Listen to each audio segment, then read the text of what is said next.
Hamas has never invited acts of violence against even Israelis outside of the boundaries of historic Palestine.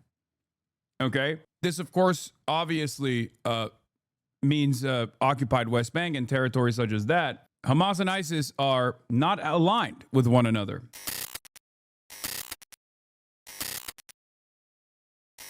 Anyway, let's talk about Bondi Beach, the timeline of the attack that killed 15. Bondi Beach has a new in-depth scene of Jewish people celebrating the first day of Hanukkah on Sunday.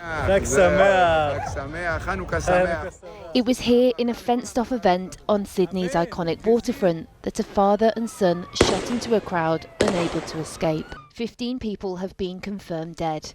The oldest... It's really tough. There's a dude who survived the Holocaust who died in Bondi Beach in Australia.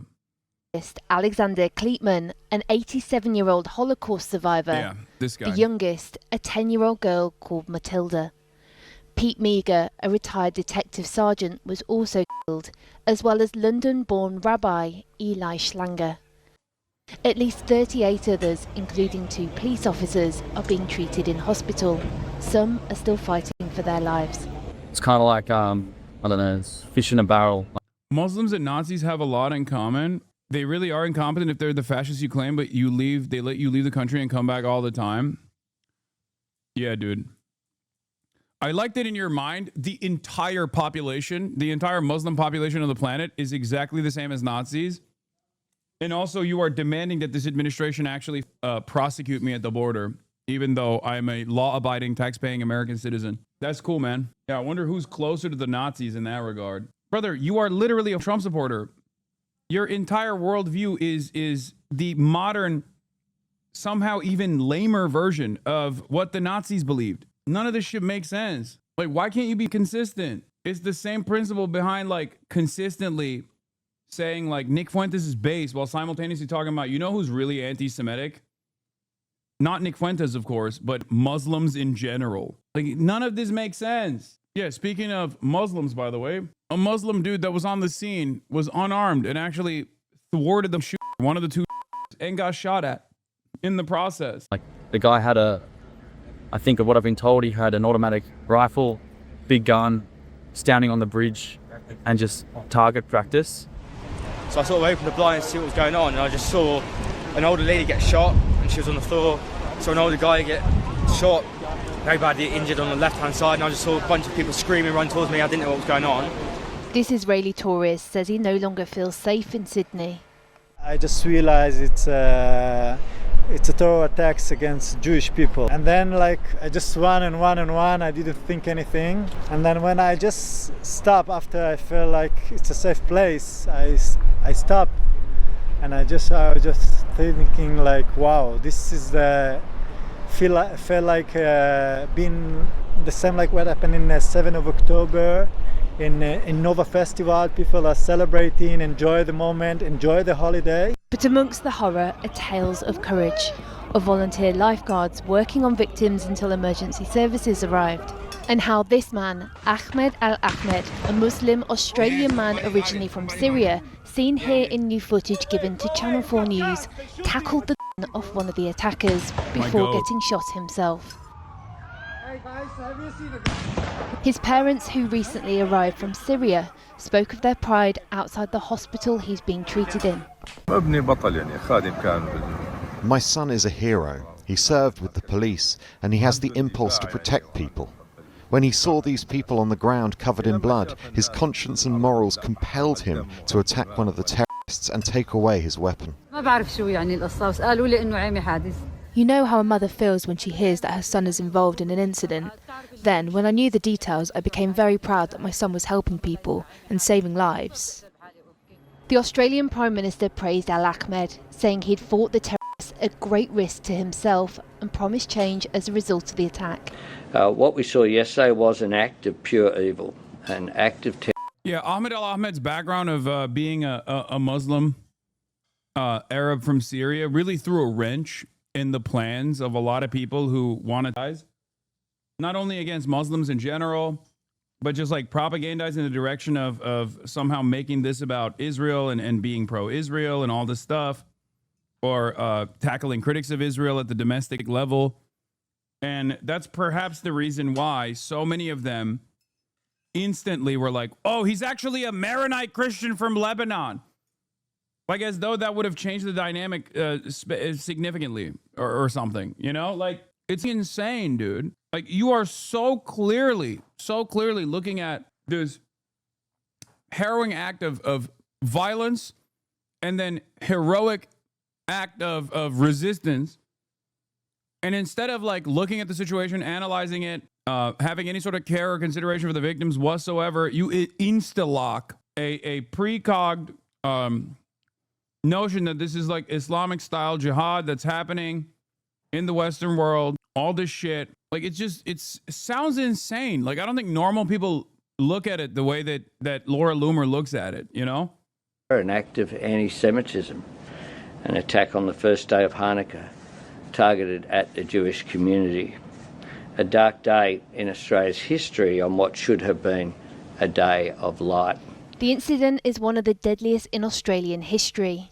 The attackers have been named locally as 50-year-old Sajid Akram, who was shot dead at the scene, and his 24-year-old son Naveed, who is in a critical condition in hospital. 2 ISIS flags were reportedly found in the suspect's car, and bomb disposal. Yeah, also, there it is. There you go.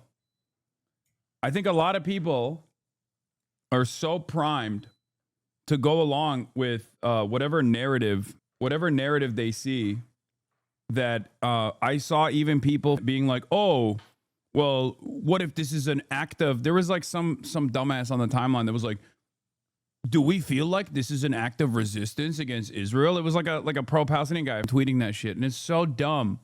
You're so stupid, dude. You are so stupid. You're literally directly leaning in to the way that right-wingers and even liberals, like you're leaning into the way that Zionists claim that every single anti-Israel person is a deep anti-Semite. Okay, it's so stupid. I thought Trump ended ISIS. No, clearly not.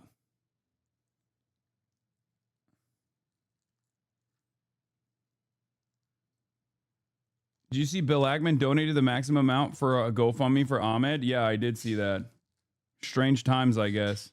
Maybe he also thought Ahmed was a Maronite Christian or something. Disposal teams have found 3 improvised explosive devices at the scene. The Australian Prime Minister confirmed Naveed, an Australian-born citizen, was known to police but not thought to pose an ongoing threat. His father, who arrived on a student visa in 1998, was a licensed firearms holder with 6 firearms. Oh my God. The shooting has led to promises to tighten licences, but they are already heavily restricted after of 35 people in the Tasmanian town of Port Arthur in 1996. A near ban on automatic and semi-automatic rifles and a government buyback scheme led to a huge reduction in Hamas has never invited acts of violence against even Israelis outside of the boundaries of historic Palestine. Okay? This, of course, obviously means occupied West Bank and territories such as that. Hamas and ISIS are not aligned with one another, contrary to the narrative that Israel has tried to routinely push. ISIS, on the other hand, has at times directly aligned with Israel. Okay?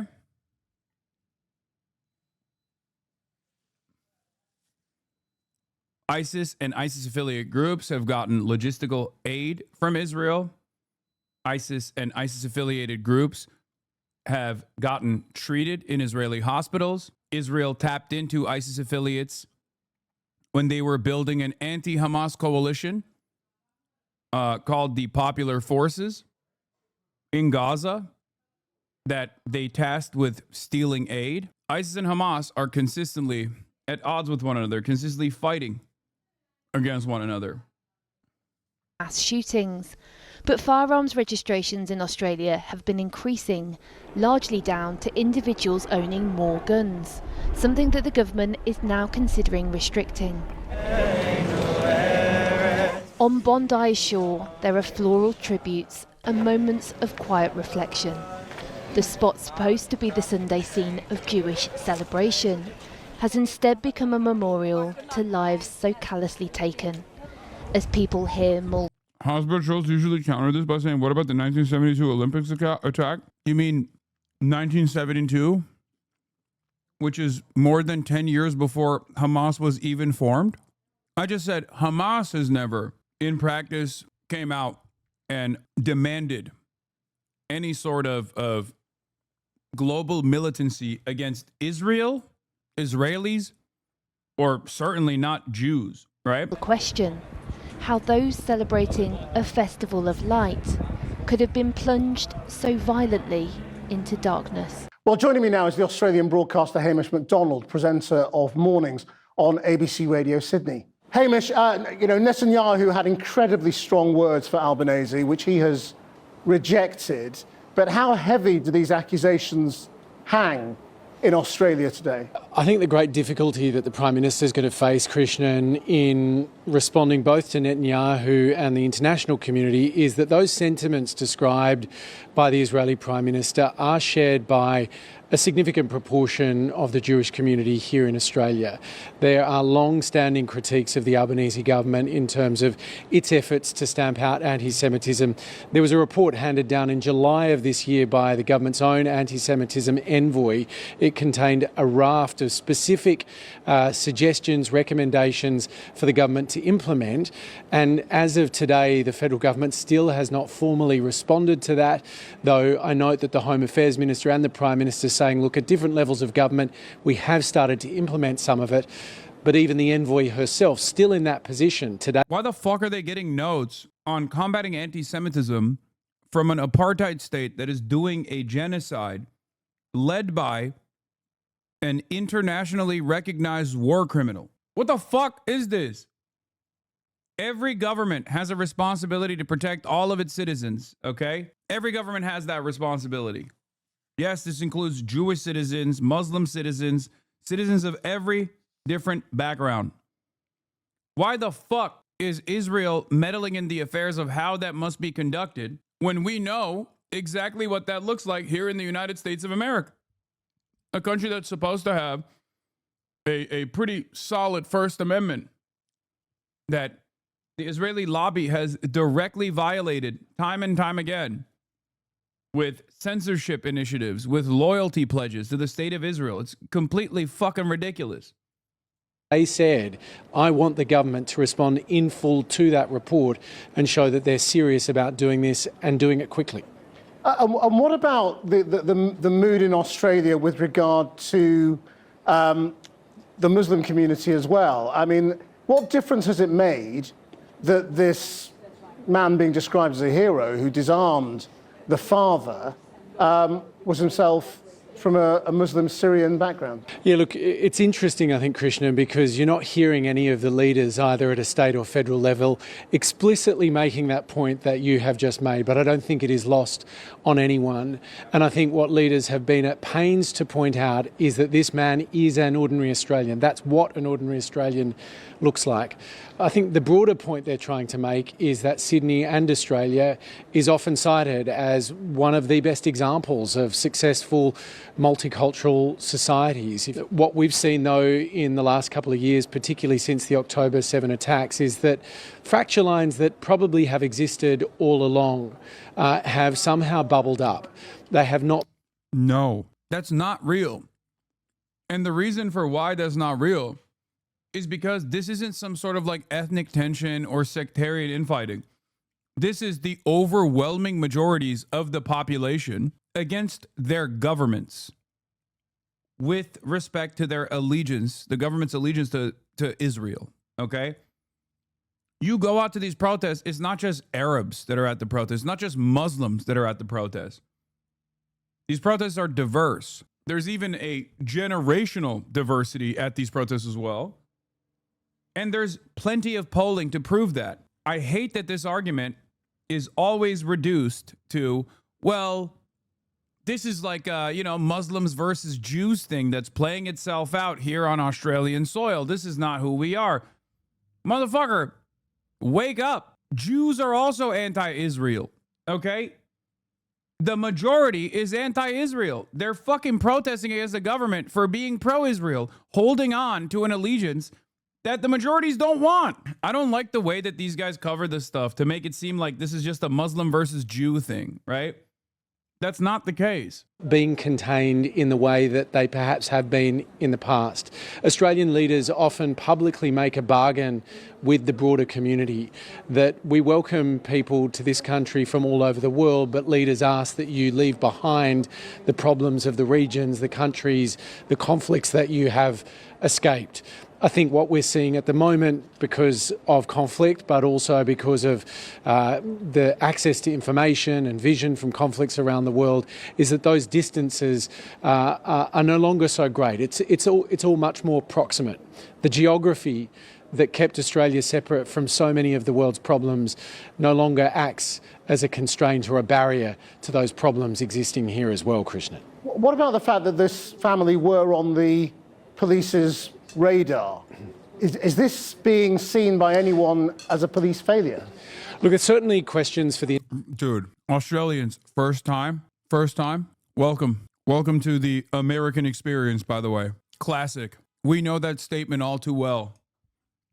In the aftermath of heinous acts of violence such as this one that your nation experienced, where the police comes out and goes, oh, this person was on our radar.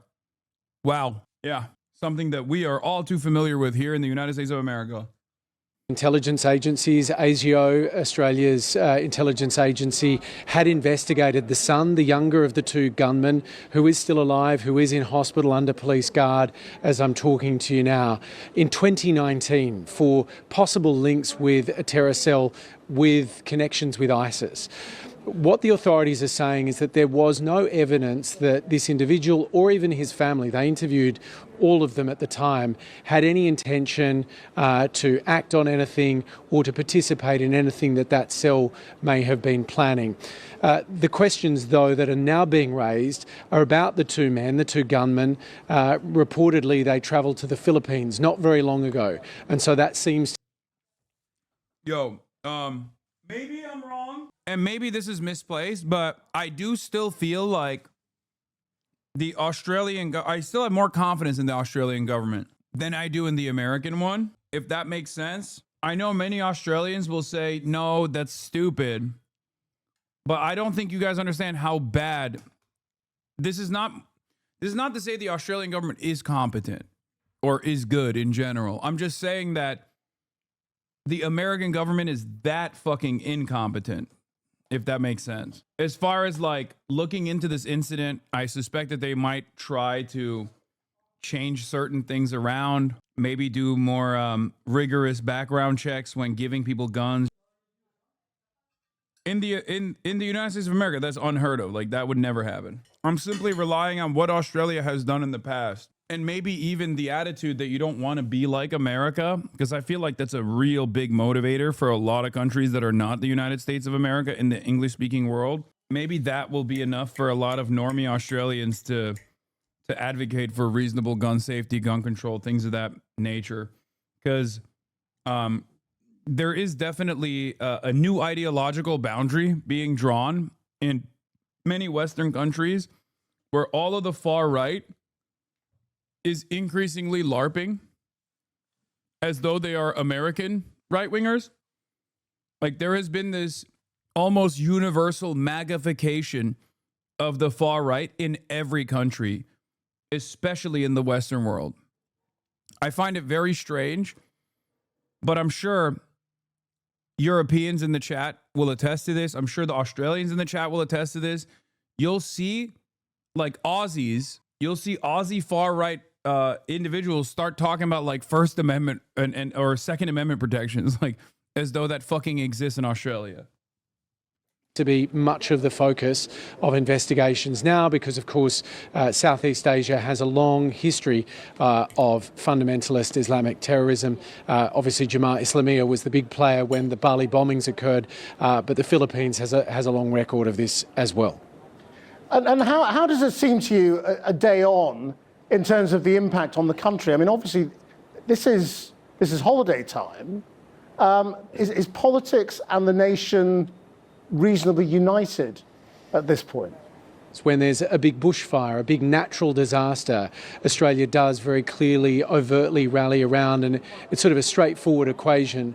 I think our leaders are trying to lead the nation in that direction right now, but it is more complex. It is much more complex. Even if you think about, Krishnan, the response to the Port Arthur massacre back in 1996, which we just referred to in the story, there was a very clear path forward. It was difficult, it was challenging for John Howard, the Conservative leader at the time, but there was a broader resolve. And you can see in the response from the government today, they're talking about gun law reform. There hasn't been that same precise, clear direction being set out by the Albanese government when it comes to the question of anti-Semitism. That is because it is more complex to tackle. It is difficult to legislate around hate. State and territory governments have tried and time again. But just weeks ago here in Sydney... Brother, these people didn't, like, draw a fucking swastika outside of a synagogue. They went to a Hanukkah festival in Bondi Beach and shot and killed 15 people that were attending, injuring many others. Like, the notion that the way to suppress this kind of incident in the future revolves around what the Israeli government considers to be tackling anti-Semitism is so insane. Like, all of those massive, massive protests against the Australian government for its collaboration with the Israeli government as it conducted its genocide for the last 2 years. If those protests didn't happen, right, all of a sudden anti-Semitism doesn't magically perish, or an potentially ISIS-affiliated terror cell being activated against random Jewish people in Bondi Beach is not thwarted. Like, these two things are not related to one another beyond the fact that, yes, anti-Semitism does increase because of Israel's actions and because of the way that Israel packages its actions. Although completely unjustified as yet another form of bigotry that I will always combat, anti-Semitism, at least historically, has always increased in the aftermath of Israel's violent engagements. Okay? Because Israel itself packages everything it does with Judaism. Israel cloaks itself with Judaism. Even on the first day of Hanukkah, the Israeli occupational forces lit up a menorah on top of the former Indonesian hospital in Gaza that they had up a menorah in Syria, in occupied Syrian territory. They talk about the Chabad, the organization that threw the Hanukkah festival in Bondi Beach. There were banners put up in Gaza for Chabad houses around the country at the peak of the genocide. This kind of shit that Israel does directly puts Jews in the Western world in the crosshairs. This doesn't mean that the act is justifiable. It's, of course, unjustifiable. And it also doesn't mean that in the absence of Israel, that anti-Semitism would not exist. This is something that I've talked about quite a bit. It's the oldest form of bigotry. It's the OG Christian bigotry, right? The fuck was that? What is happening? Allah. Anyway. There was a Nazi rally staged in broad daylight outside of State Parliament, targeting what they described as the Jewish lobby.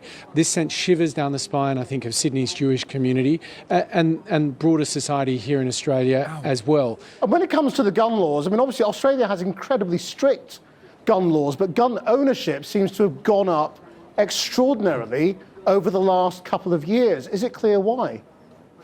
Yeah, so I think from the outside, it can often be perceived that Australia's strict gun laws mean there aren't many guns. That's not the case. You can have a firearm. Did you guys not see the light that just like crossed by twice? What the fuck was that? Someone clip it.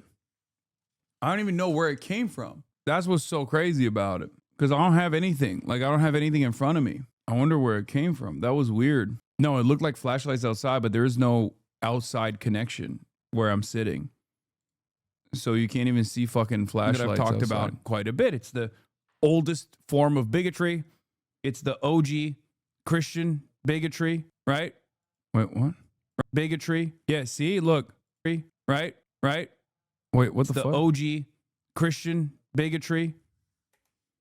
What the fuck? Oh, you can't see it. Move your current. It happened twice. Like right here. I don't know where it came from. Look.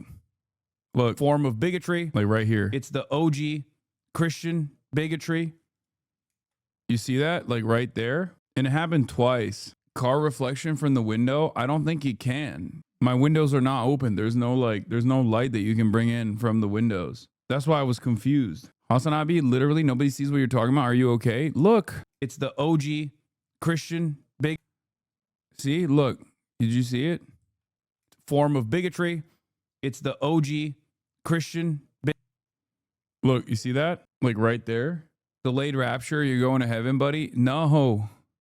Hold on. I need to crack open a blue chew. Anyway, let's continue with this.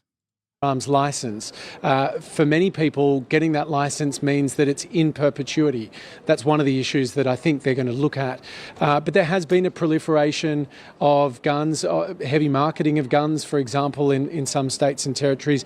But also those reforms that were delivered in the wake of the Port Arthur massacre were never delivered in full. One of the things that was supposed to happen was a national firearms register, which meant that all the different jurisdictions would talk to each other when weapons were sold. That never happened. And at that National Cabinet meeting that happened today, they all sat down and agreed that that had to happen right now. Hamish McDonald, thank you very much. Thanks, Krishnan. Damn. They're taking more liberties away, dude. They're taking more liberties away from the Australians. Conclude finally by saying that the government is prepared. Have you seen HasanAbi archives and how they just put up random photos in their videos? Like you go, Jesus Christ, when you're annoyed, and they put up a picture of Jesus on screen. It's crack up and so random. I haven't seen that. I'm from Sydney. A lot of young men, 18 to 35, have been radicalized online into being bigoted and racist. I'm a part of that demographic, so I have seen it evolve firsthand, even with people I grew up with. Yeah. I mean, it's the same thing everywhere, I think. It's not just Sydney. Oh, that's the AI one? That's the AI channel? That's happening all around the world, chatter, unfortunately. Anyway, the point I was trying to make before I got rudely interrupted by a beam of light, which I assume is aliens or Israel, one or the other, was that, of course, anti-Semitism existed long before Israel ever did.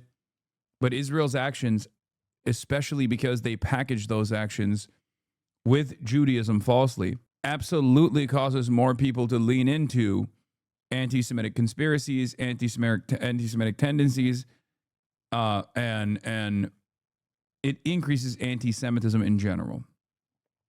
Okay, that's it. And a lot of people refuse to recognize this, and it's crazy because like this is something that I've consistently talked about in perpetuity, something I've consistently yelled about, something I've consistently warned about, and yet those warnings have always consistently fallen on deaf ears. And not only are they fallen on deaf ears, but when the moment actually does come, when there is a heinous anti-Semitic act of violence, for example, people still turn around and go, wow, dude, I can't believe you found it in your heart to criticize Israel here. I'm not going to abide by the same standards that those who defend Israel abide by when they make beeper jokes or when they talk about assassinating political dissidents who are anti-Israel, both in Gaza and also all around the world, right? So, of course, it's unacceptable. It's completely and utterly unacceptable. This is an act of violence.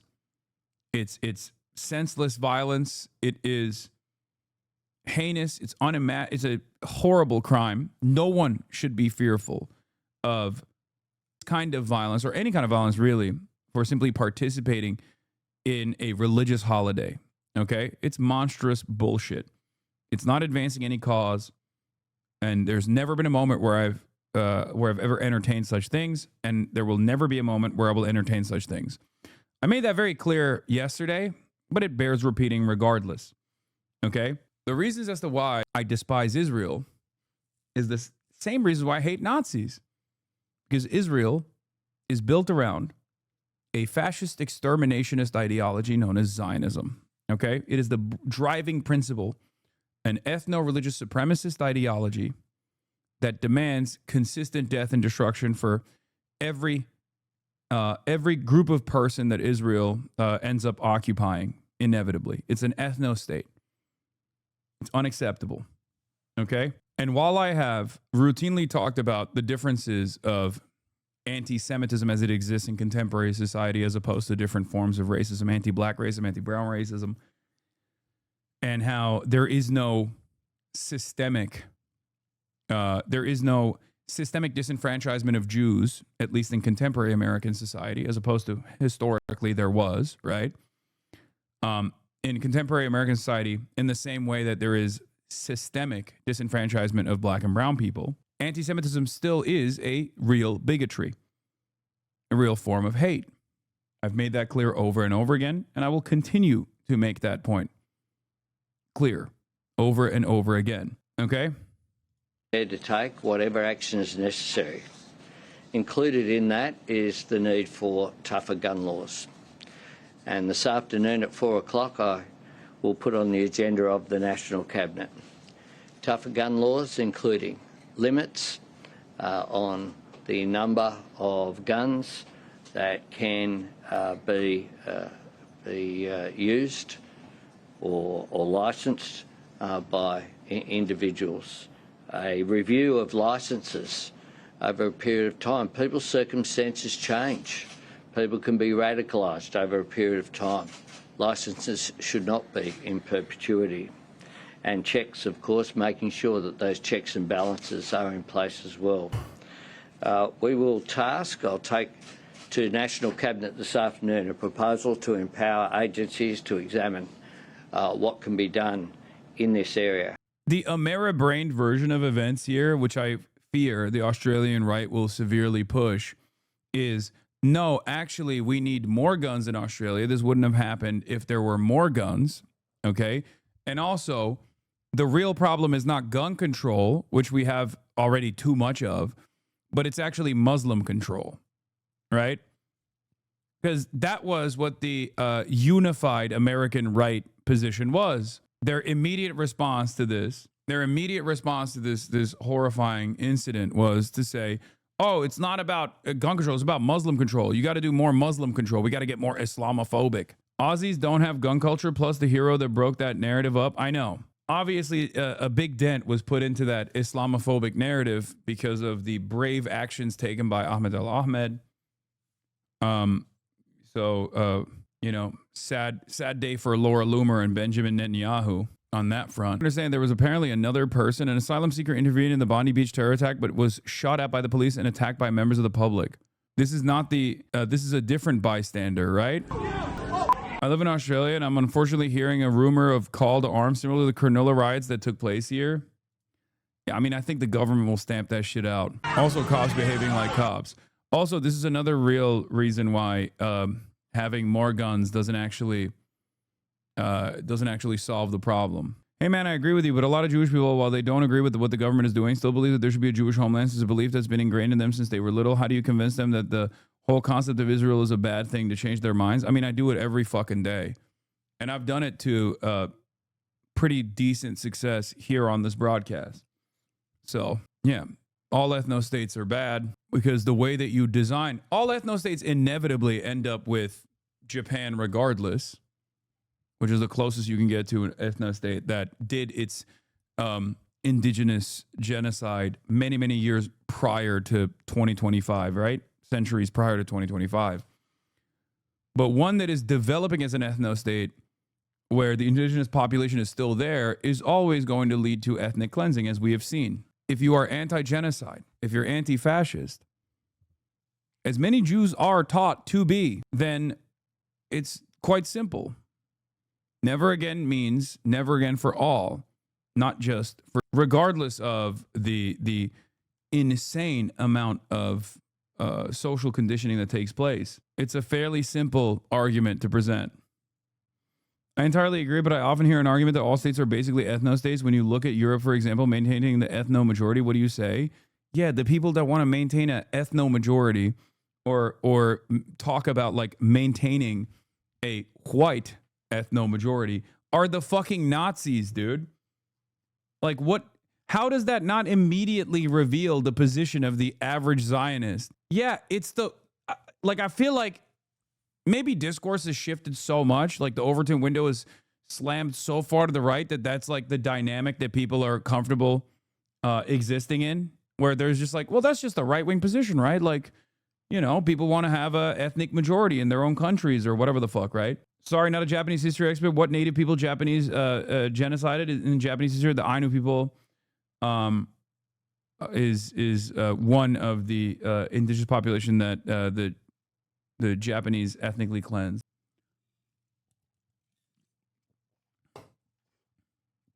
And the Ryukyuan. Yeah, the asylum seeker runs up to the steps to the shooter, confirms one of the shooters is down, kicks a gun away from him, tries to tell the cops the shooter is down, then they shoot at him, cuff him, bystanders assault him, and now people are blaming him, saying he deserved it. In any case, what the fuck, man? This camera, Jesus Christ. Okay.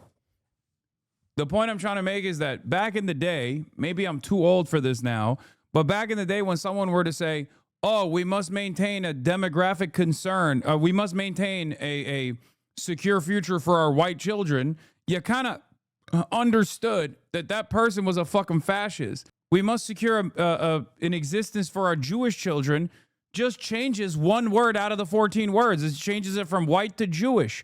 That doesn't change the fucking sentiment behind it. That doesn't change the danger behind expressing such sentiment. It's still fucking fascist. You know? What's the difference? It's still 14 words. What's the difference between white power and Jewish power? One is an active party in the Israeli Knesset.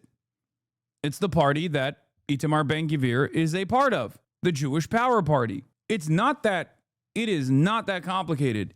I promise you, it's not that complicated.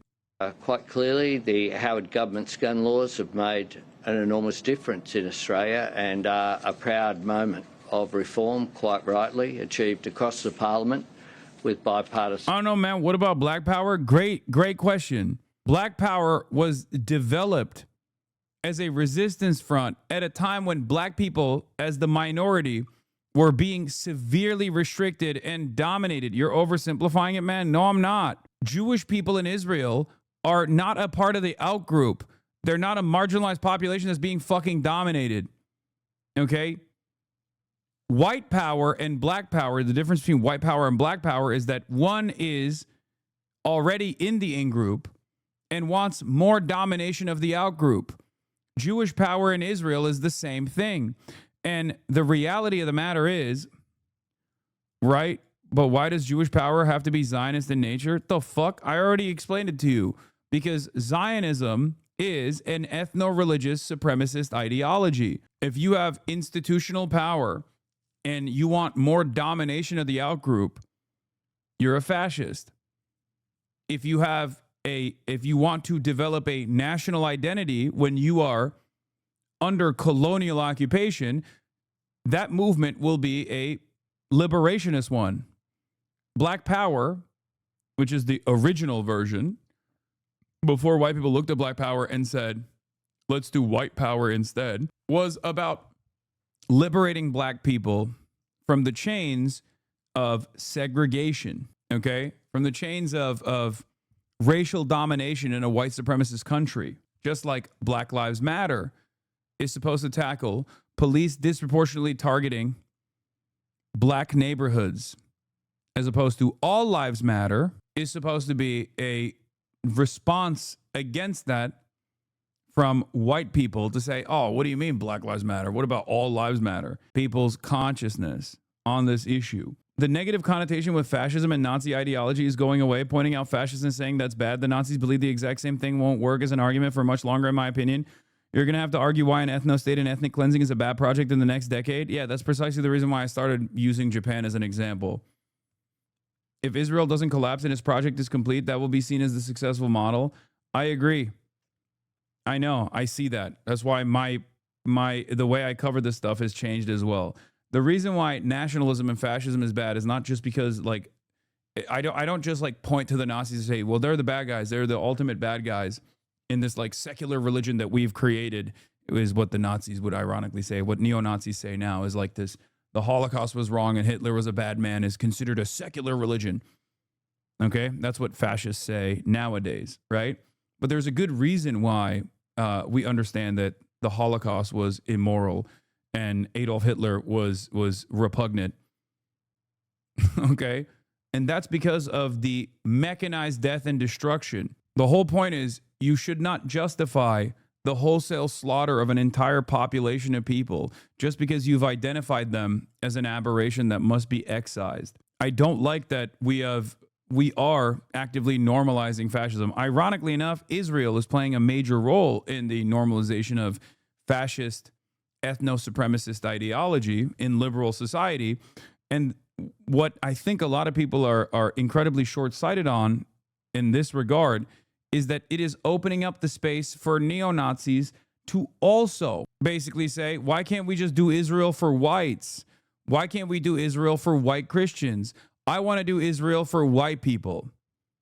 That's what they keep saying over and over again. And what's frustrating about this and what's terrifying about this is that the more liberals in polite society, the more our ideological elites keep leaning into the normalcy of Israel as a clear-cut, definitional fascist state, the more, without realizing, they lend credence to the argument presented by the Nick Fuentes of the world, especially in a country that already has a fuck ton of white supremacist first principles, white supremacy baked into its fundamentals. It's not going to end up defending Israel in the long run. It's just going to basically fucking create an environment where more and more Americans self-identify openly as fascists and white supremacists, Nazis, ethno-nationalists, white identitarians, whatever version that terminology will be more appropriate for the modern lexicon, for modern cultural tastes. I get the difference, but it's the oversimplification. I have family who came...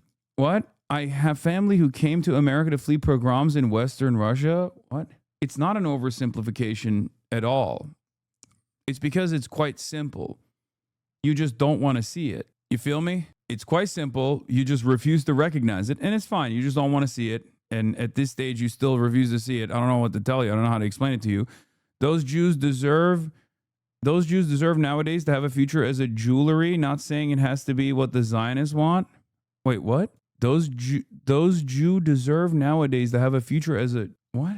You got auto-modded because you said Zionists, which ironically enough is a censorship that the Israel advocacy groups implemented on this platform, for the record. Okay?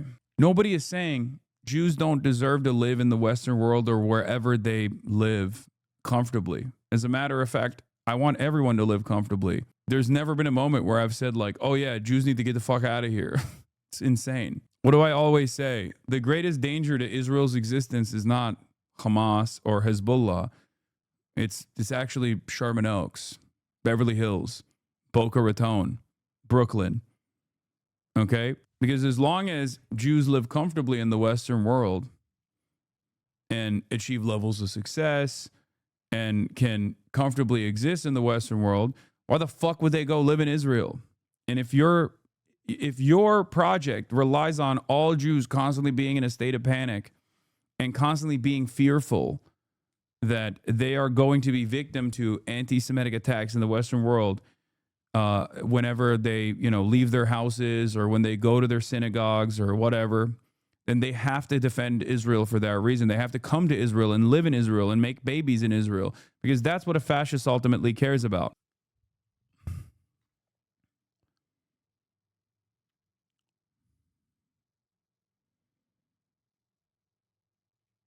Because of how mainstream the demonization of minorities has been throughout history, wouldn't that mean all whites were white supremacists until relatively recently? I mean, plenty of them were. But whiteness as a concept is also a relatively new one in comparison to the grand scheme of human history. White supremacy in and of itself is a new, relatively recent construct.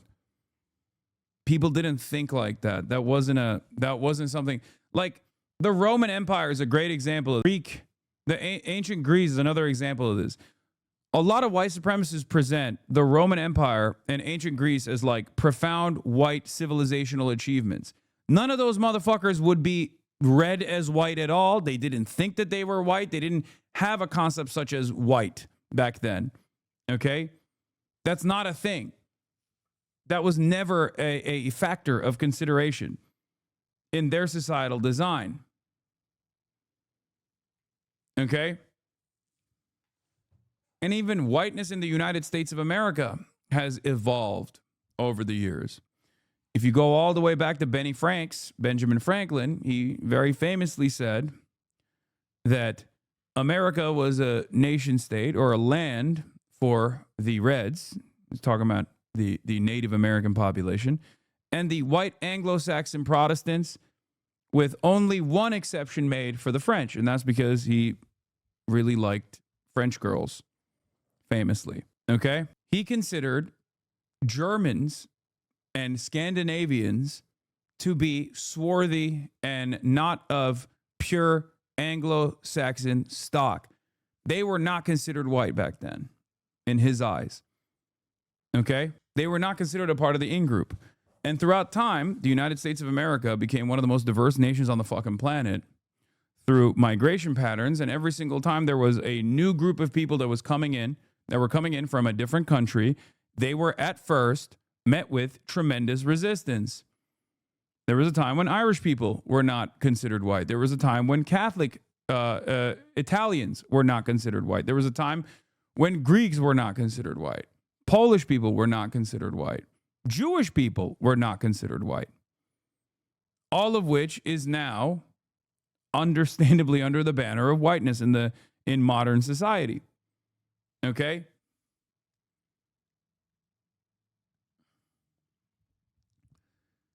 It's so firmly considered white.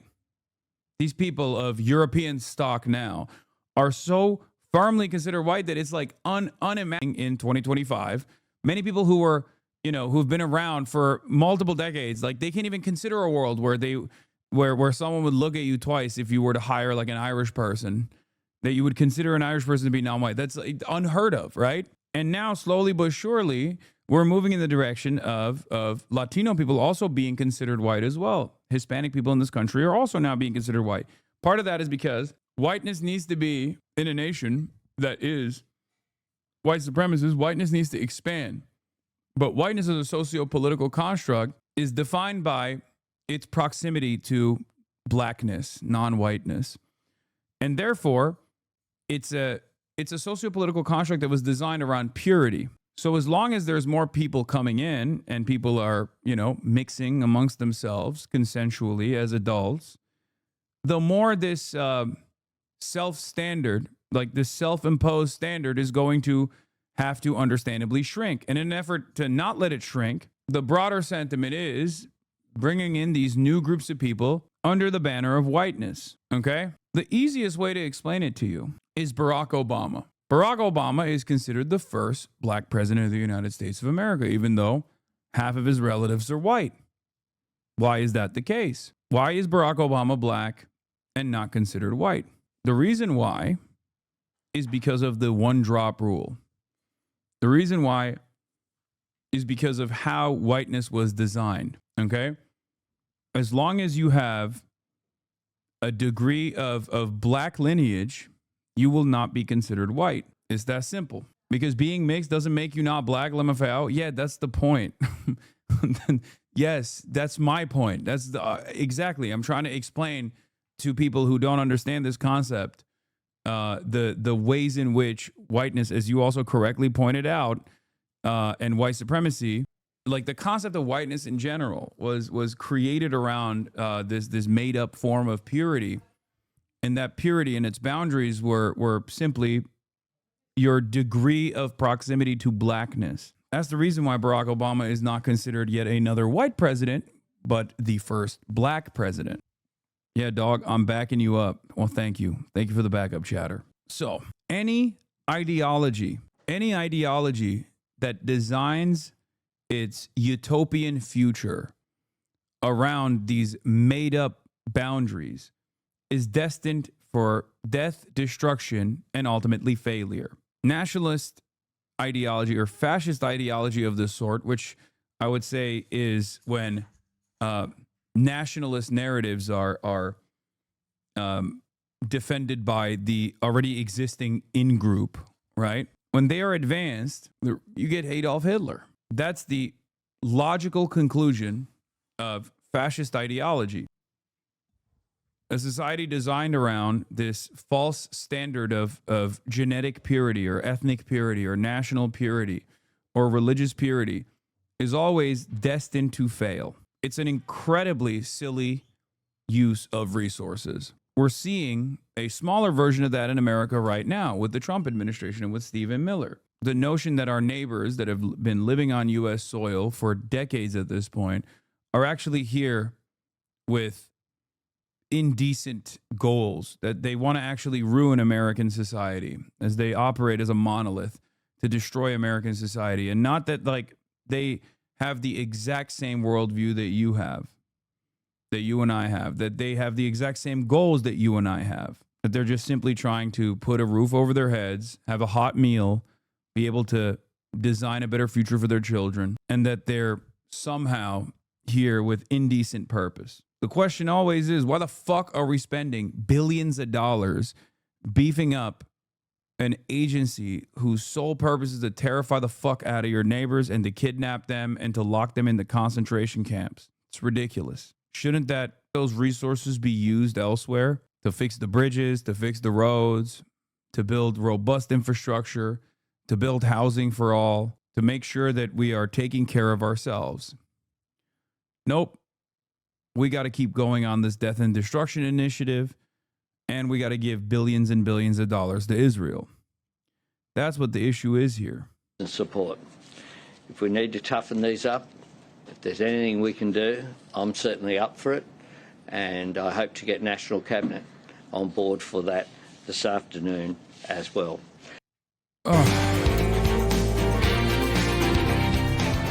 Hello, everyone. I'm Emily Compa. The thing I can't stand, on top of like the indecency of the can't fucking stand, is that these people who have like heavily leaned into anti-Semitic conspiracies, defended anti-Semitic conspiracists and neo-Nazis over and over again for years, now have the audacity to sit on top of this exact same perch and to cry foul and to say anti-Semitism is on the rise. Why is it on the rise? Because people are not pro-Israel enough. It disgusts me.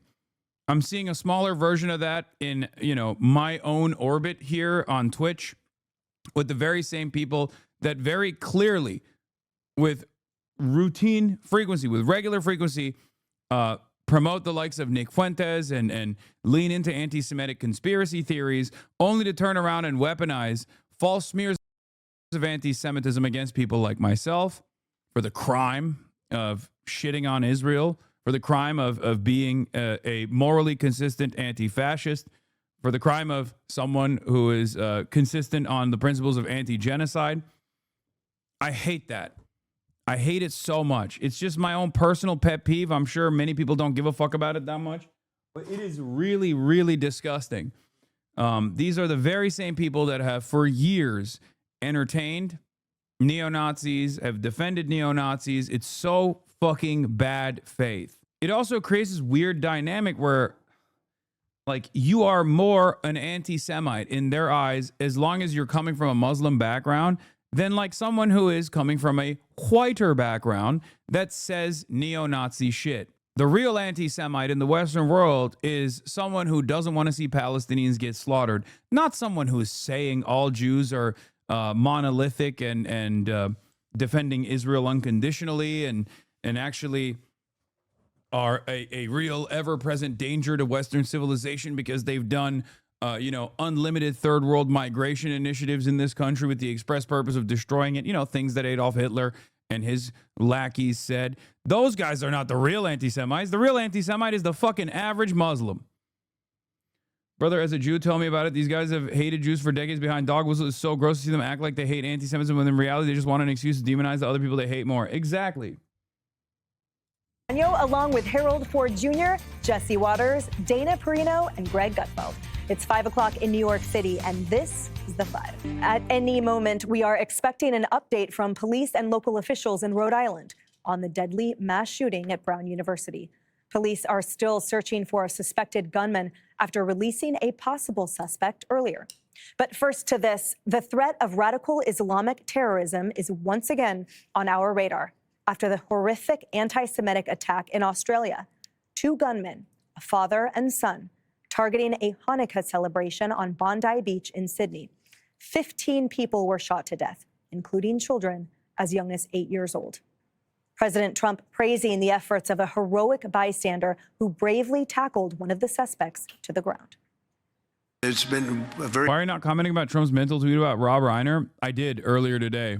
I covered it extensively in the beginning, which you can actually see if you rewind. And if you want to be able to rewind on the HasanAbi broadcast, the Piker Broadcasting Service, all you need to do is subscribe, which you can do for $6 or for free with a Twitch Prime. Or if you're lucky enough, maybe you can get gifted a sub. The Piker Broadcasting Service is sponsored by you, the viewers, and it is always for you, the viewers. Your subscriptions are totally voluntary. You will be able to rewind if you subscribe. That's one of the many benefits. PBS is sponsored by you, for you. Thank you. A very brave person, actually, who went and attacked frontally one of the shooters and saved a lot of lives. So very brave person who's right now in the hospital, pretty seriously. Great respect to that man that did that.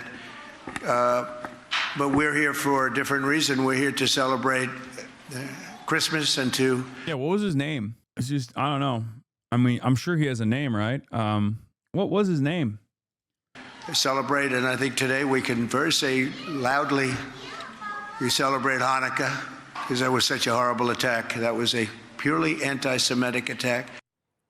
The brutal terror attack on the Jewish community putting new pressure on Democrats here at home to confront the tide of rising anti-Semitism in their ranks, like those college students who chanted from the river. Oh my God. Oh my God. Brother, sisters, brothers, I don't know if I'm crazy, and maybe I am a little crazy, but I feel like this conflation of anti-genocide protesters with the actions of a father and son duo that may or may not have been actually primed by ISIS as well, engaging in an anti-Semitic attack is not actually going to work to suppress dissent.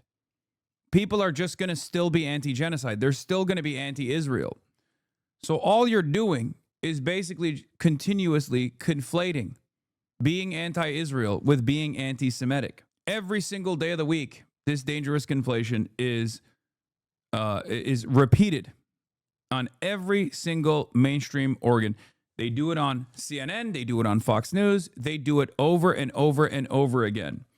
And even those, such as myself, who warn about the dangers of this conflation and what kind of unnecessary enmity it invites towards Jews living in the Western world, are then yelled at. It is fucking insane. At a certain point, it's just out of my goddamn hands. You know what I mean? What can I do? I'm trying my fucking best.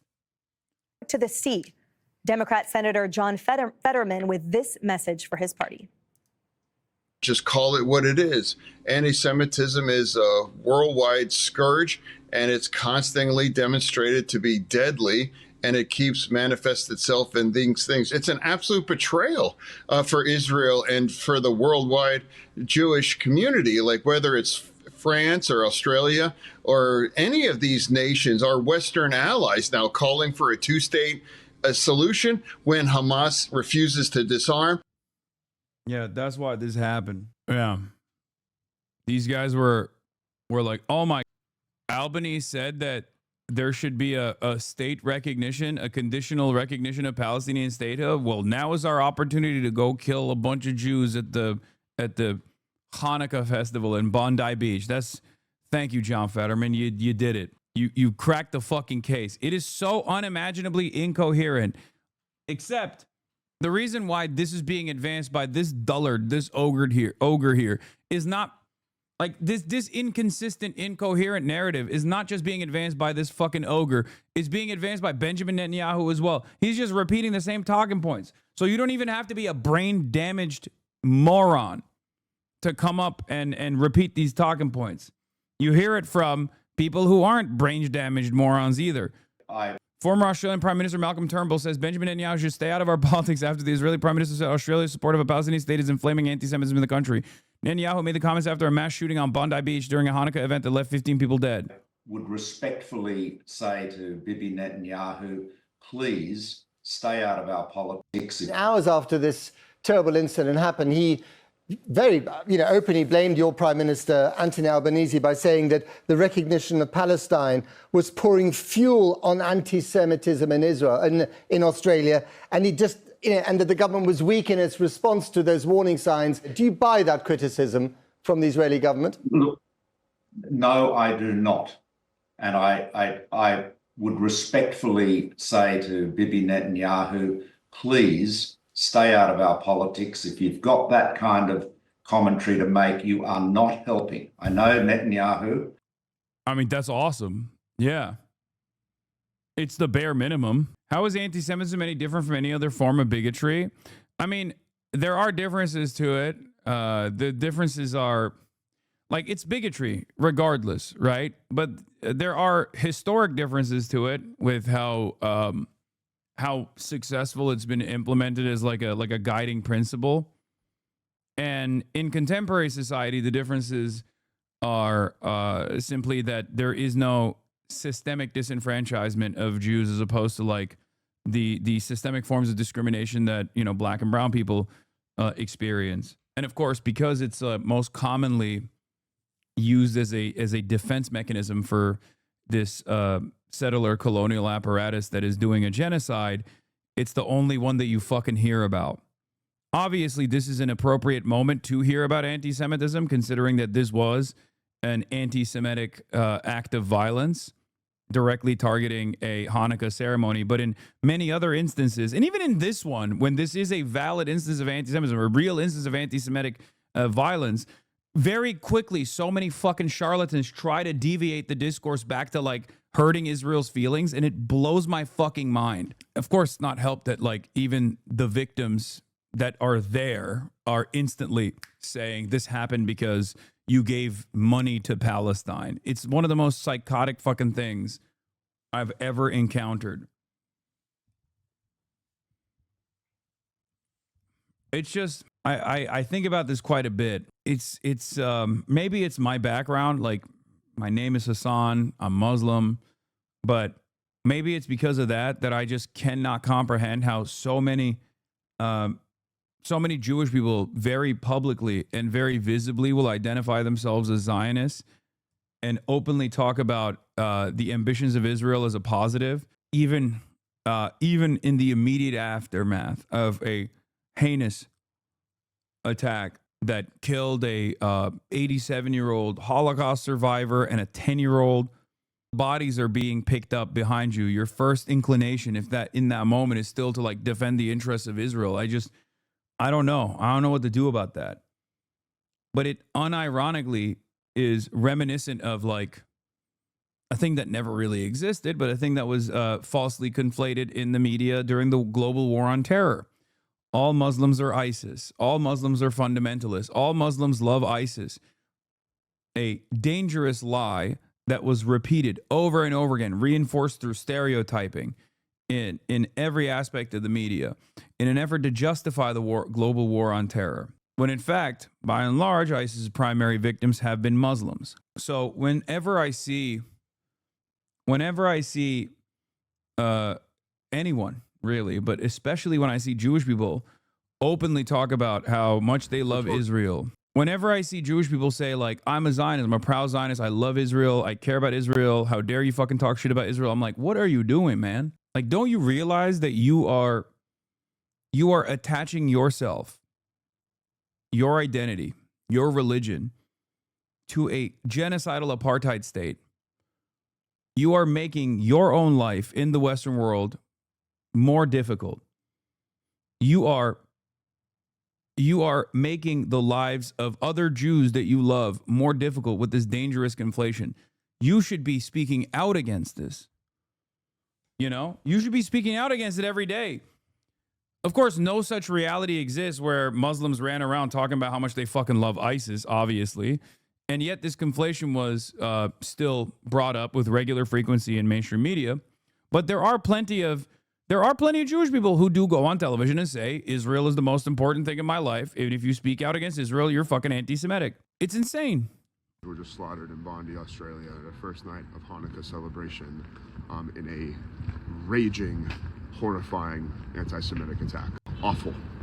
And as a Jew, I can tell you that it is absolutely affecting people everywhere. I can speak for myself. I was planning on attending a public menorah lighting tonight in New York to be with community, to celebrate light and to celebrate the act of perseverance. And now I'm questioning whether I feel comfortable going to that. Anti-Semitism is absolutely on the rise, as is hatred for Jews and the Jewish people, and we can and should acknowledge that. And with that, as a Jewish person, I also feel that is my responsibility to remind folks to be weary of anybody who uses this horrifying moment to spread more hate.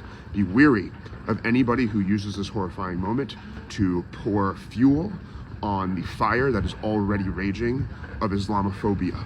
Anybody who uses this moment to question or prod at the pro-Palestinian movement. They are already doing this. Benjamin Netanyahu already has gone out and put out a... Like, that was such a insane moment. Like, they didn't even have I don't think Hasan understands his perspective. Wait, what? His perspective? How do I not understand his perspective? Hello? I agree with his perspective. It's the same thing that I keep saying over and over again. There's never been a moment where I've been like, oh, I'm discarding the fears, the valid fears of anti-Semitism that Jewish people have. There is, however, plenty of moments where I have railed against people who are cynically tying anti-Semitism to anti-Zionist acts in an effort to claim that that anyone and everyone that dare defy the beautiful nation state of Israel is actually being the worst kind of anti-Semite. It is because I do care about anti-Semitism as a form of bigotry that I don't do that, and I get very mad at people who engage in this act of conflation, this dangerous conflation. Statement saying that he blames the Freedom for Palestinian movement, the pro-Palestinian movement in Australia. He blames it for this attack already. We are allowed to hold two truths at once. Two things can be true in parallel. One, that anti-Semitism is on the rise and Jews are scared. And two, that there is a genocide happening in Palestine being inflicted upon the Palestinian people by the government of Israel with support by the US government. This is terrifying. It's horrible. To the 12 families who lost family members, we mourn and we grieve with you. How is this the responsibility of the people being genocided? No one has said that. I'm not saying that. It's not. I think a lot of people, what's frustrating is there are a lot of people that, I mean, Zionists make that argument, if that's what you're saying. And like, he's the one who's railing against Benjamin Netanyahu and Zionists making this conflation, saying this is like Islamic style violence and terror that Israel is trying to stop, all this stuff. May their memories and also may perseverance and freedom ultimately be granted to the people of Palestine. Happy Hanukkah. Bye. So 12 Jews were just slaughtered in Bonn. It's crazy because, like, there are also so many people who have unimaginable smoke for dudes like this, like anti-Zionist Jews. I think it was like Pink that posted that thing on her fucking Instagram stories where it was like, reach out to some real Jews in your lives and not those fucking anti-Zionist, anti-Semitic Jew tokens or whatever. And it was like, you are a psycho, dude.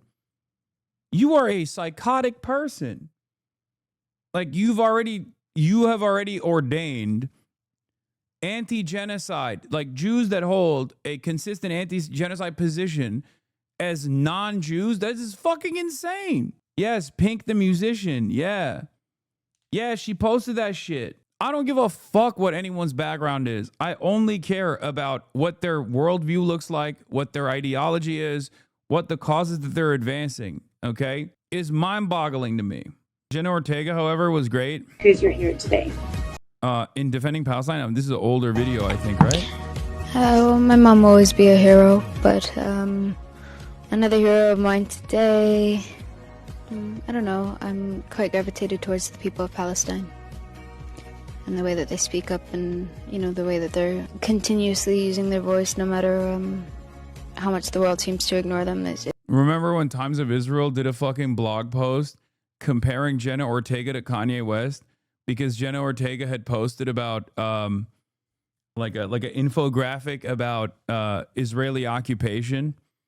And Times of Israel, unironically, at the peak of like Kanye West saying he loves Adolf Hitler, tried to claim that Jenna Ortega's anti-Zionism was actually maybe more dangerous than Kanye West's open anti-Semitism. I mean, people have done that to me as well, saying that I am more dangerous than Kanye West in terms of spreading anti.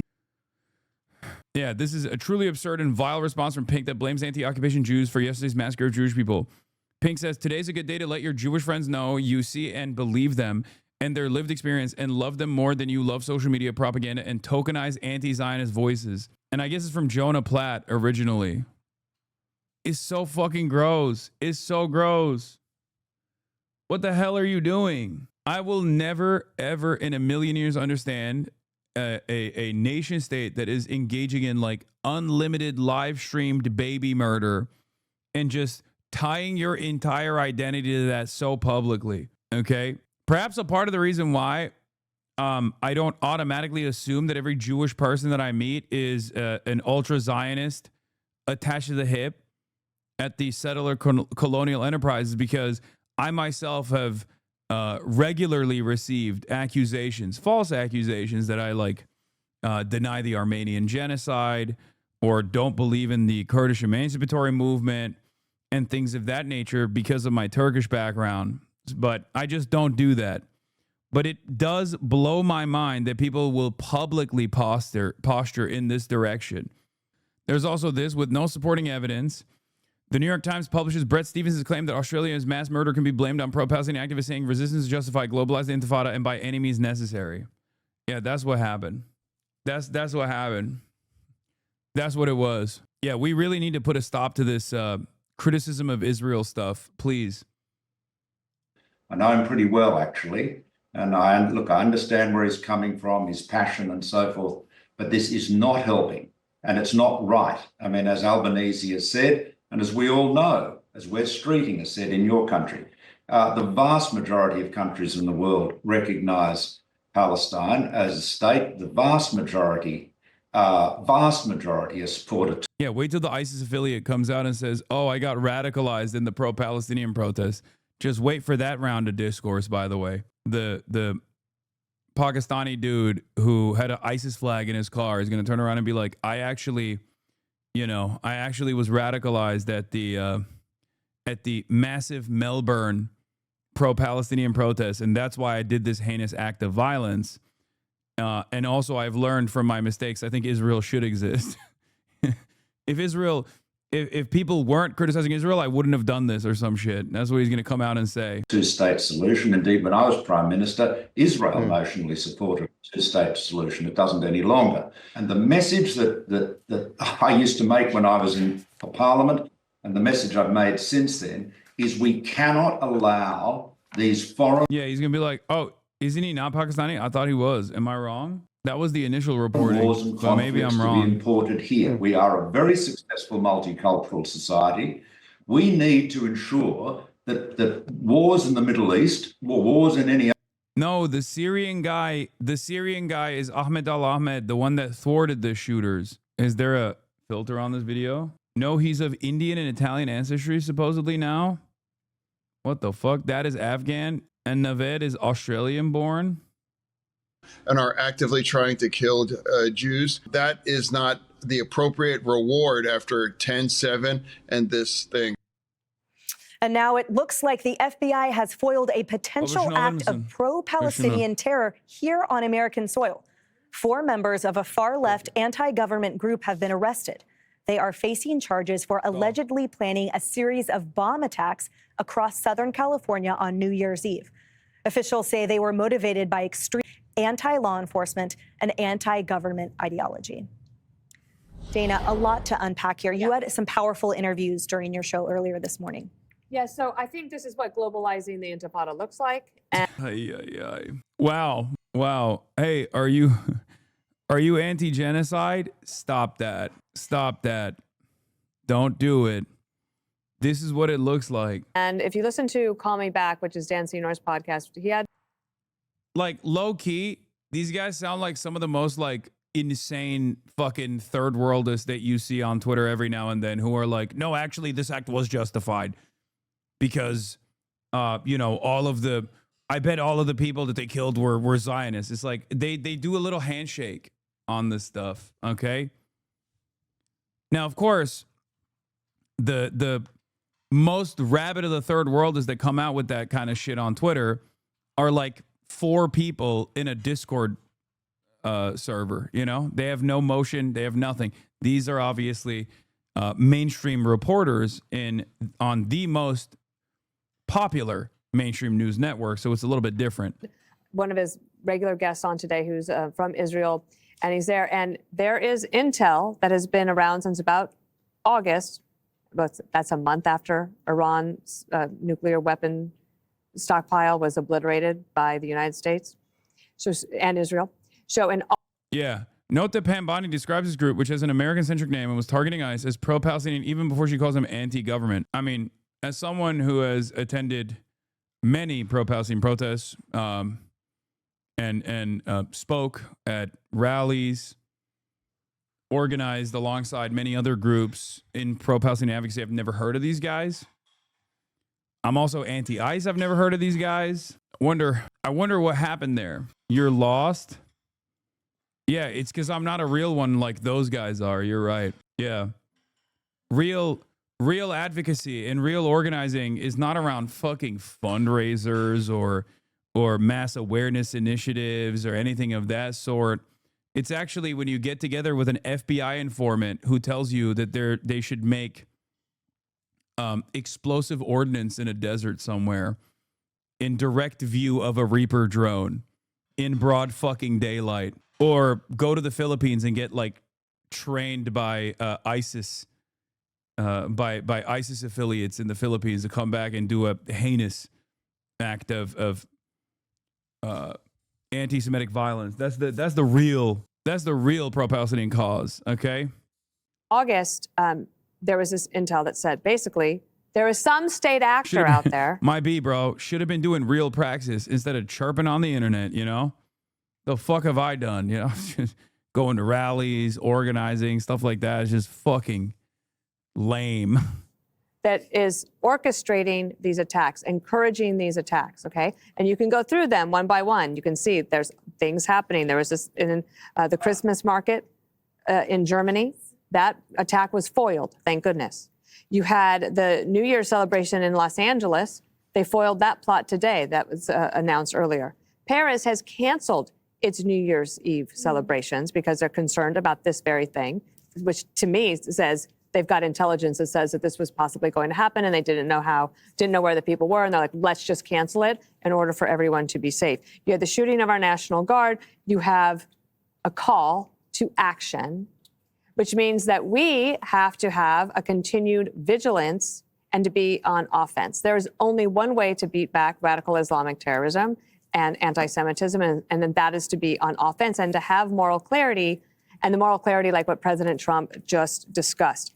There's no, well, and a maybe, and I think, no, it was, this is wrong, this is anti-Semitism. And he said to the perpetrators of the attack in Syria that killed our people, said, oh, there will be retaliation. That is the only way to deal with it. It's a generational struggle. People who wanted to free Palestine, they didn't just want a peace deal or a ceasefire in Gaza. No, they got the ceasefire, and now they've stepped on the gas just when we need to actually step on the gas for ourselves. If you are going to take steps like canceling school, canceling events, taking away the people's ability to gather in Paris for New Year's Eve, then you better be doubling down on your security, because there's the only way to protect our way of life, our Western way of life that they would like to destroy, is to stay on the offense. Jesse, to exactly that point, people like Sarah Adams, former CIA targeter, talks about how much open source information there is, meaning not classified, just available readily, that all over the world, there are these cells mobilizing with the stated goal of global intifada that charge people with, hey, shoot up this market, hey, find a school. Like, it is out there. And why is it that the lawmakers here can't even condemn that? Can't even condemn anti-Semitism? You have normal people like Ahmed El Ahmed that tackle a gunman, that show heroism above and beyond. And elected officials here can't even see that that unchecked anti-Semitism will have fatal consequences. Yeah, I don't know. It looks like after Iran got smoked, they tried to retaliate asymmetrically. They're never really going to be able to hit us back hard, to hit Israel back that hard. But so you'll probably see this go on for years, because that's all they're capable of. And they were warned, as Dana said. They had intel that there was something either being fomented by the mullahs or by ISIS. And you've seen, as the Australians have famously aligned with one another, the mullahs and ISIS. Dude, to the average American, this shit hits, dude.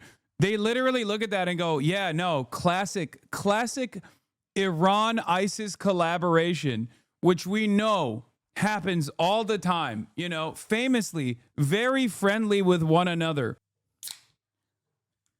ISIS has historically had closer ties to the state of Israel in their effort to attack Iran and Iranian proxies. There is no collaboration there. I don't know how to deal with stuff like this, because, like, again, if every single dumbass, if the overwhelming majority opinion is that there's no difference between ISIS and Iran from the perspective of, like, the average American, then yeah, that kind of stupid commentary does work, okay? And they truly don't care. They don't, like, no one actually is like, wait a minute, hold on. Iran and ISIS are enemies? Iran has actually worked alongside U.S. forces in combating ISIS. ISIS is born out of a fundamentalist ideology that was designed in part by American intervention in the region. Hold on. None of this is making sense. Both the United States of America and Israel, which is an extension of the United States of America in the region, of course, is infinitely closer to ISIS and has aligned themselves with ISIS on numerous occasions, and also fought against ISIS. Maybe not Israel so much, but America certainly. Okay. Then Iran. One might even say that ISIS-style formations in the region were created specifically to combat any sort of Iranian intervention in the region. Israel's chief of military intelligence briefed Mike Wallace that the damage Israel inflicted on Iran's ballistic missile industry was less severe than initially assessed, and that Iran has already restored its production capacity. Oh, no. Well, guess you got to bomb Iran again. Yeah, it's like blaming an attack by a white guy on Russia and Ukraine collaborating. Yeah. No, for sure. It's a classic Russian-Ukrainian collaboration. And that's the reason why an American Christian white nationalist blew up a fucking church or something. Except Americans are so stupid that they would also believe that the Russians and Ukrainians were collaborating. So I guess, like, in that same vein, people will agree to that. Oh, yeah, there's also this. Councilwoman Vicky Palladino said, we're in the midst of a global jihad with the likes of which the world has never seen, and we cannot ignore it. We need to take very seriously the need to begin the expulsion of Muslims from Western nations. New York City Councilwoman Vicky Palladino. We need to take very seriously the need to begin the expulsion of Muslims from Western nations, or at the very least, and she quote retweeted Pavlov, by the way, or at the very least, severe sanction of them within Western borders. The administration needs to begin developing a formal legal framework for the denaturalization process and get it over with before we end up with another 9/11 or worse. Enough is enough. 9/11 famously conducted by Muslims living in the United States of America, and not, well, I guess if you say so. Maybe there was a American involvement in that too, to a certain degree, you know? Yeah, a million Muslims. Zoran says, a million Muslims live in New York City. We belong here, as does every other New Yorker. This is vile Islamophobia from the councilwoman. It has no place in our city. Allowed Muslim immigration into their country. Yeah, and then there's this. Mike Davis, fuck you, Zoran. You've called for the mass murder of Jews for many years. You're a subversive, destructive Islamist. You hate America. Go to hell. Yeah, I also have no belief in the Australian criminal justice system because Drew Pavlov was supposed to be in prison. Okay? I thought he was thrown in jail for refusing to pay a fine or just simply for the vibes alone. I don't know exactly why he was supposed to be thrown in prison, but like, I feel like any reason to throw Drew Pavlov in Australian jail, I would agree with, because I feel like he's an overall nuisance, maybe a terrorist, a vibes terrorist at the very least. So don't really know why he's not in jail right now. And until the Chinese embassy bomber, Drew Pavlov, is thrown in an Australian prison, I will never believe that Australia will have a real working criminal justice system.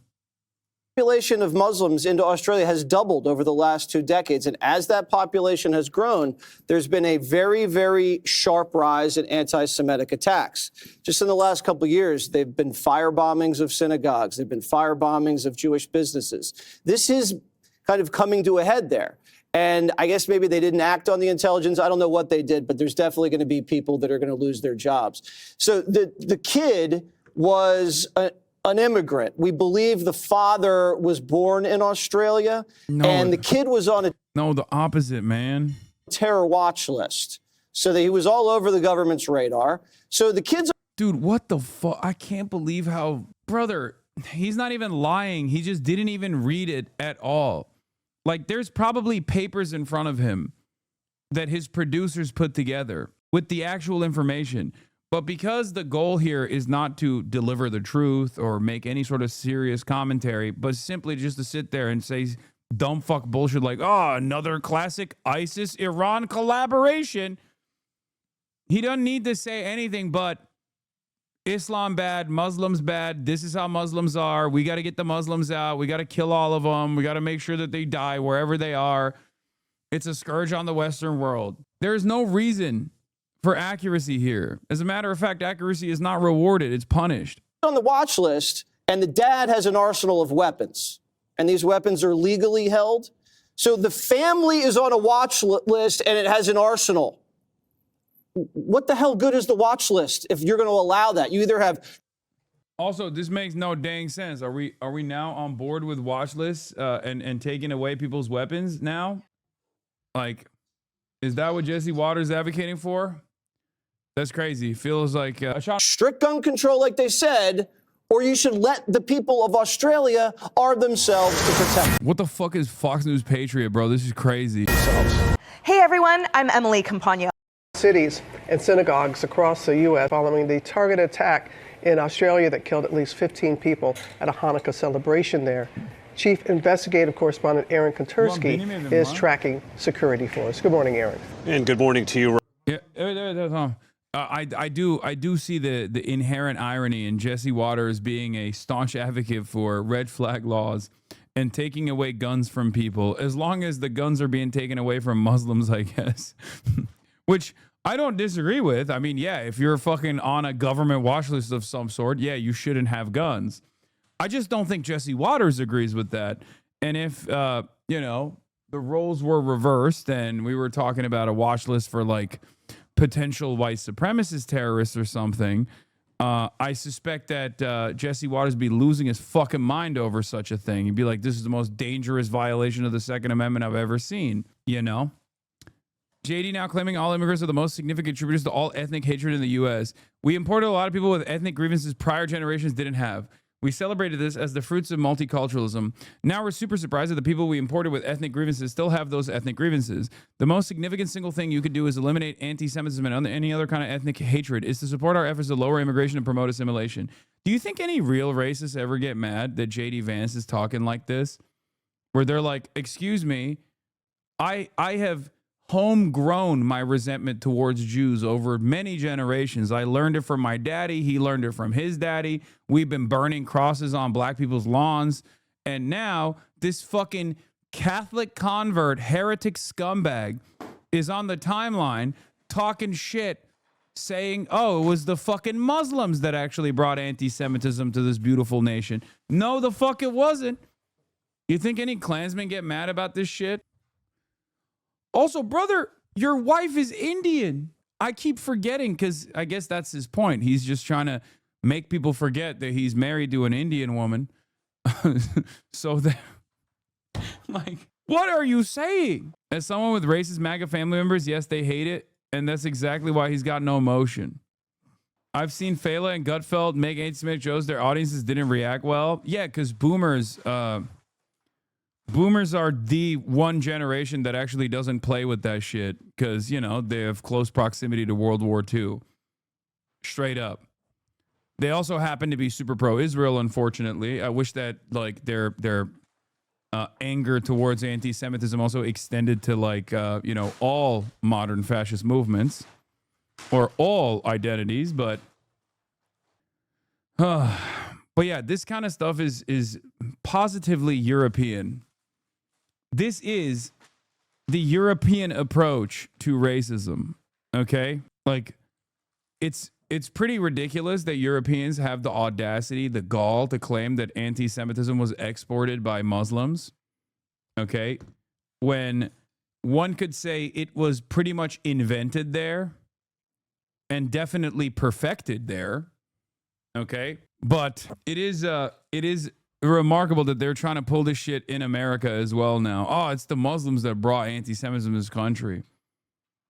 You know, when we did the American Bund movement and Nazis marched on Madison Square Garden, then the American government also returned Jewish refugee boats back to Nazi Germany. That was a different type of anti-Semitism. When Jews were not allowed to go to college, go to the same colleges that other people were going to, or, get gainful employment in the same places that Christian Anglo-Saxon Protestants were working at. That was anti-Semitism of a different sort. That wasn't even anti-Semitism. That was something totally different, totally separate.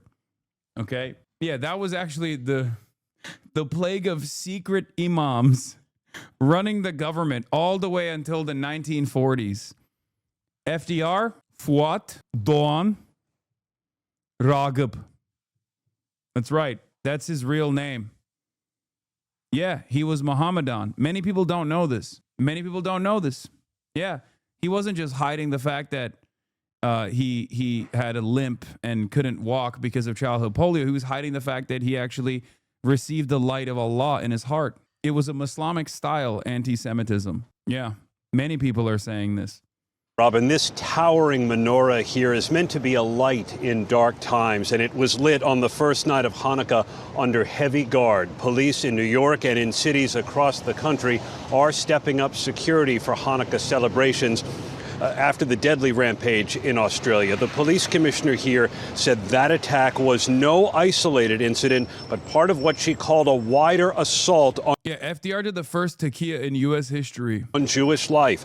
Organizers of the menorah lighting here are part of the same group that staged the doomed event on Bondi Beach, and they said they would not be cowed into canceling. So the police brought in extra officers, specialized patrols, and heavy weapons teams to fortify the plaza, and that security is going to persist all week for the duration of Hanukkah, the start of the winter holiday season, which this year, George, law enforcement officials say comes with the added threat of heightened violence. George. It sure does. Okay, Aaron. Also, we got friend of the show, Cameron Kasky, on Jacob Tapper, the ass tapper himself. He joined Jake Tapper tonight to talk about how sacrifice for others is a core tenet of both Judaism and Islam. Let's take a look at what he said. Talk about another response from this administration to the shooting at Brown University, Laura Loomer's response. Because Laura Loomer's response to the shooting at Brown was to scapegoat Muslims and blame it on, quote, jihadi cockroaches infesting our country. Look at Jake's face. He's like, Cameron, I did not bring you onto my broadcast to defend Muslims, okay? You're not supposed to do that.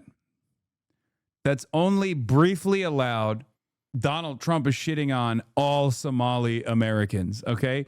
That's the only brief window where you are allowed to say something nice about Muslims. That's it. Never before and certainly never after. You missed that window. This is someone with strong influence at the White House, and this is a Jewish person. Well, you know who saved Jewish lives this weekend was a Muslim refugee in Australia named Ahmed.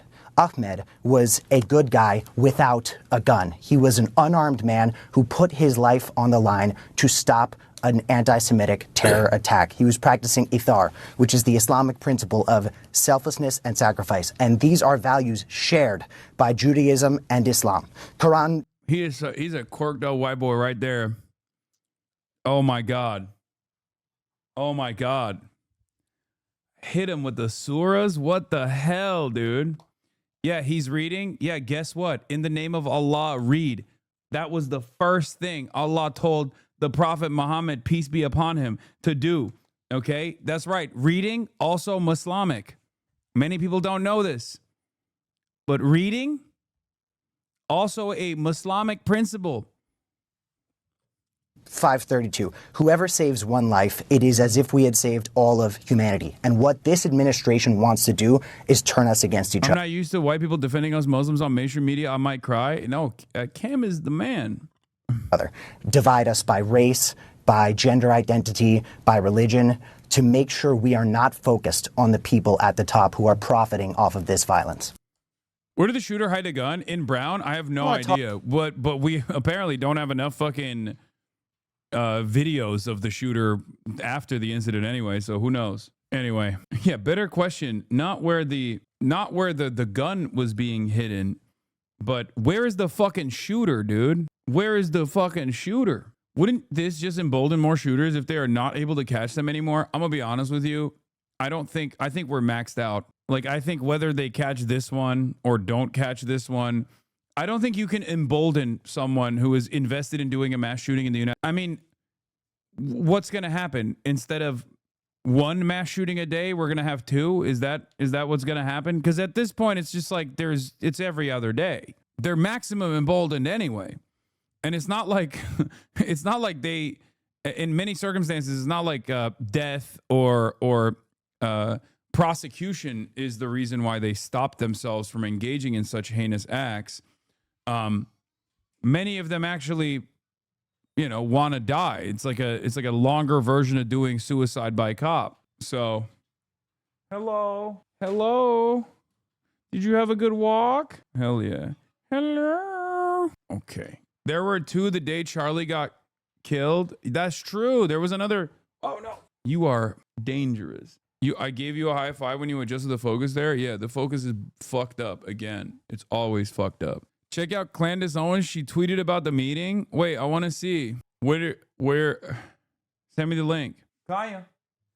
Place. I never figured out what the alien light was. But you guys got to link me the Clandis Owens tweet because I'm blocked by her. She said, Erica and I had an extremely productive 4.5-hour meeting that I think we both feel should have taken place a lot earlier than it did. We agreed much more than I had anticipated. Of course, we also disagreed on various points and people as well. Most importantly, we were able to share intel and clarify intent. I will, of course, have a full rundown for you all tomorrow as I'm currently exhausted, but I wanted to quickly let you guys know that absolutely nothing